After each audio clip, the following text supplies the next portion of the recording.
अखण्डमण्डलाकारं व्याप्तं येन चराचरं तत्पदं दर्शितं येन तस्मै श्री गुरवे नमः। प्रिय साथियों, मैं डॉक्टर सुरेंद्र नाथ तिवारी श्री कृष्ण योग यूट्यूब चैनल में आप सभी का हार्दिक स्वागत करता हूं।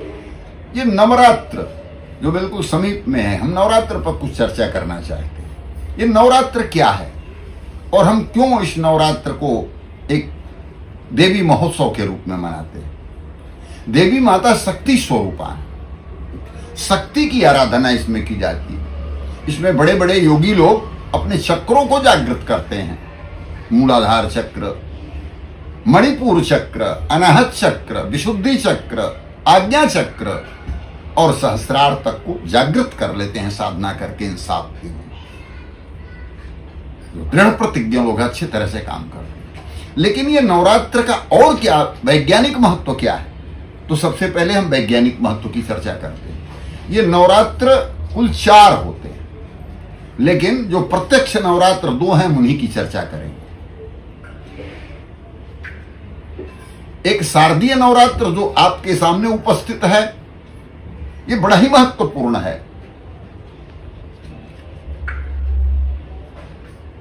और इस नवरात्र की क्या महिमा है, वैज्ञानिक महिमा, तो इस पर ही आइए।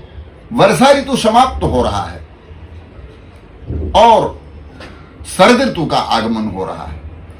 तो जब 2 ऋतुओं की संधि बेला होती है तो आयुर्वेद के सिद्धांत के हिसाब से कफ पित्त वात ये तीनों का समानुपात गड़बड़ होता है। ये बढ़ते और घटते हैं, जिसके कारण से हम बीमार पड़ते हैं, सबका स्वास्थ्य खराब होने लगता है। हमारे पूर्वजों ने, ऋषियों ने विज्ञान की दृष्टि से इसे बनाया कि सवेरे सवेरे उठ करके हम पूजा पाठ की सामग्रियों को एकत्र करने के लिए पहले स्नान करेंगे और फिर दौड़ दौड़ करके हम कभी पुष्प ले आ रहे हैं, कभी पूजन सामग्री ले आ रहे हैं, कभी फल ले आ रहे हैं। सवेरे उठ करके हम अपनी नित्य नैमित्तिक क्रियाओं को करने लगेंगे तो ये जो समानुपात बढ़ना घटना है कफ पित्त वात का, ये नियंत्रित हो जाएगा, कंट्रोल हो जाएगा और हम बीमारियों से बच जाएंगे। सवेरे सवेरे इधर उधर दौड़ने से, घूमने से हमारा स्वास्थ्य लाभ होगा। तो ये हमारा वैज्ञानिक आधार है। दूसरा आधार यह है कि शक्ति संवर्धन के लिए, शक्ति बढ़ाने के लिए ये 9 दिन बड़ा ही महत्वपूर्ण है। इसलिए महाकाली, महालक्ष्मी और महासरस्वती के रूप में इनकी उपासना करते हैं। हमारे जीवन में अपनी सुरक्षा की बहुत बड़ी आवश्यकता है। काली का रूप कब बना था माता का? जब महिषासुर इतना शक्तिशाली हो गया, भगवान शिव से ही वरदान लेकर के इतना शक्तिशाली हो गया महिषासुर कि वो किसी से नहीं डरता था, पूरी सृष्टि को सताने लगा। तब समस्त देवताओं के तेज से माता का निर्माण हुआ। माता दुर्गा के रूप में प्रकट हुई, काली के रूप में प्रकट हुई। प्रथम जो उसमें 3 पार्ट हैं दुर्गा सप्तशती में, एक महाकाली, महालक्ष्मी और महासरस्वती के नाम से अलग अलग पार्ट हैं। तो जब मां प्रकट हुई तो अपने शक्ति से उसका सम्मर्दन किया, उसका विनाश किया।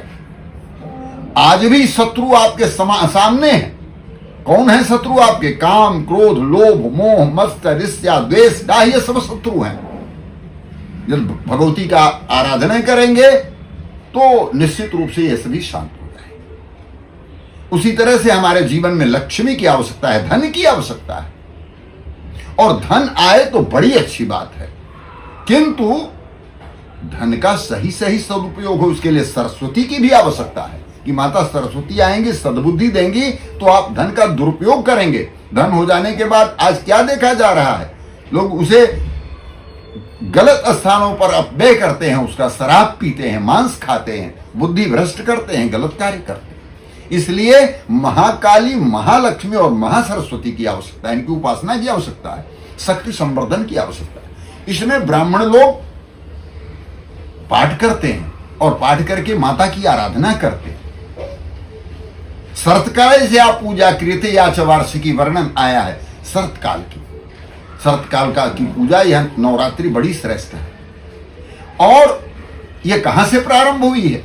तो भगवान श्री राम जब लंका में रावण को मारना चाहते थे तो उन्हें शक्ति की याद आई और उन्होंने 9 दिन मां की आराधना की और उन्हें शक्ति प्राप्त हुई और उस शक्ति से उस आतताई रावण का उन्होंने विनाश किया, सपरिवार समस्त राक्षसों सहित उनका नाश किया। तब से यह परंपरा 9 दिवसीय हो गई कि 9 दिन हम शक्ति की आराधना करके शक्ति संवर्धन करते हैं। ठीक इसी तरह से दूसरा जो हमारा नवरात्र है वासंतिक नवरात्र कहलाता है। उस नवरात्र में क्या होता है कि शीत ऋतु समाप्त होती है, ठंडी समाप्त होती है और गर्मी की तरफ हम बढ़ रहे हैं। न उस समय गर्मी है न सर्दी है, उस समय भी 2 ऋतुओं की संधि वेला है।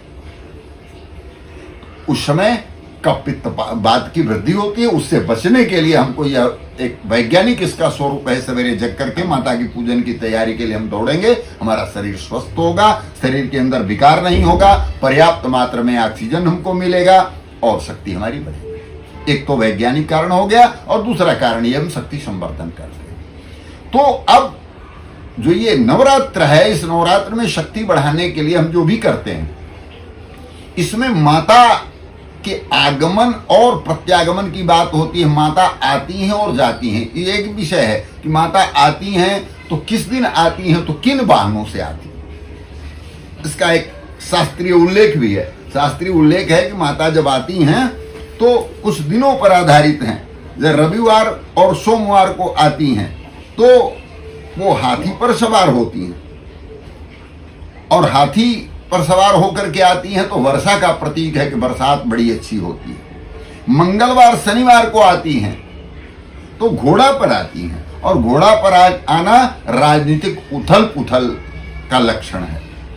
तीसरा, गुरुवार शुक्रवार को आती हैं तो डोली पालकी पर आती हैं और पालकी पर आने पर जन धन की हानि की संभावना बनती है। बुधवार को यदि आती हैं माता तो नौका पर आती हैं जो कष्ट हरती हैं, ये कहा गया है।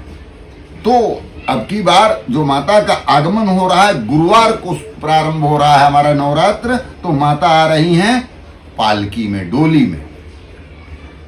तो जाने का भी है, जाने का उनका क्या प्रमाण है, तो जाने पर यह कहा गया कि रविवार सोमवार को यदि आती हैं तो भैंसा की सवारी पर जाती हैं, रोग शोक कारक होता है ये।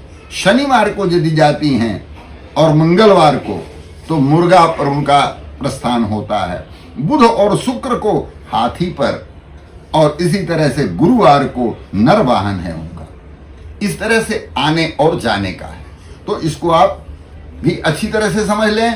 दूसरी बात है कि ये माता की आराधना 9 दिन तक हमें कैसे करनी चाहिए। तो सबसे पहली बात है कि हम प्रथम दिन और अंतिम दिन उपवास रहते हैं। अधिकांश लोग ऐसे हैं जो पहले दिन और अंतिम दिन उपवास रखते हैं। उपवास रखें, बड़ी अच्छी बात है, लेकिन उपवास का यह मतलब नहीं है कि आप शरीर को सुखा दें। उपवास का यह भी मतलब नहीं कि बहुत खा लें।